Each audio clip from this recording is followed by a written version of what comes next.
Les marchés avec CMC Markets, trading de CFD sur action, Forex et indices.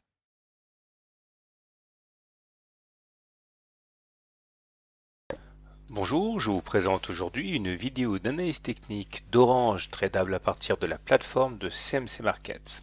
On va commencer par une vue assez large d'Orange pour voir que les choses sont assez compliquées notamment par le fait que la moyenne mobile à 20 séances refuse de prendre une inclinaison très franche, on est quasiment à l'horizontale, ce qui signifie qu'on est sans tendance, ce qui également explique que on manque de conviction à la hausse comme à la baisse. Heureusement, les indicateurs techniques eux ne sont pas franchement baissiers, le MACD lui est au-dessus de son signal, c'est plutôt bien. Le stochastique lui est dans un état de faiblesse parce qu'il est en dessous de son signal, mais tant qu'il ne rentre pas dans la zone des 20, eh bien il n'y a pas trop de danger. Le momentum lui aussi était encore bien orienté jusqu'à aujourd'hui, il bataille pour rester en zone positive, là aussi il ne faudrait pas basculer sous zéro. Maintenant, si on regarde ce qui s'est passé dans un passé proche, on voit que tout est une histoire de canaux.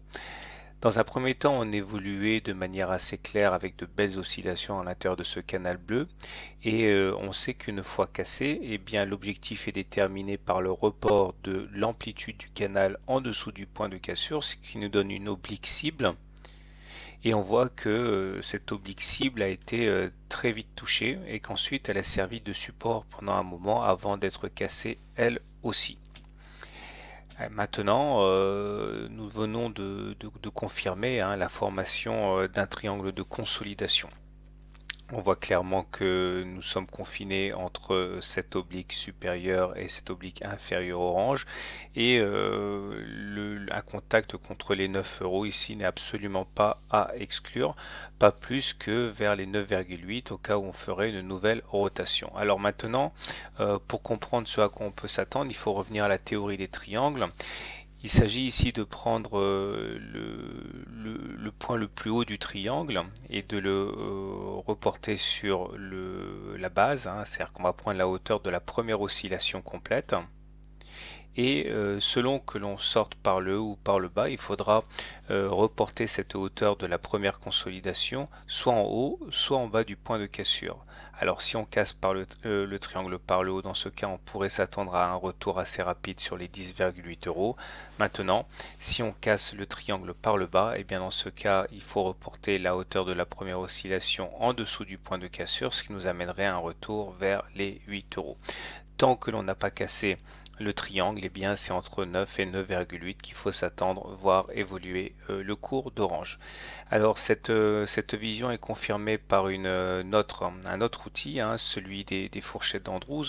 On voit que pendant très longtemps on a été confiné dans cette fourchette d'Andrews mauve. On prend 3 points extrêmes, un plus bas, un plus haut, un plus bas. Et cette fourchette d'Andrews a été cassée sur la séance d'hier, ce qui a impliqué donc l'activation d'une nouvelle fourchette d'Andrews, qui est la fourchette d'Andrews bleue, ici. Donc un plus haut, un plus bas et un plus haut, donc 3 points extrêmes. Et on voit que là pour l'instant, la médiane n'a toujours pas été ralliée, mais qu'elle va continuer à jouer son rôle d'aimant. Ça voudrait dire aller chercher les 9 euros, ce qui confirme en fait l'analyse en termes de triangle. Donc voilà, il faudra suivre de très très près la cassure du triangle pour voir dans quel sens on peut s'attendre, voire une accélération. Bonne journée, bon trade et à très bientôt pour une mise à jour.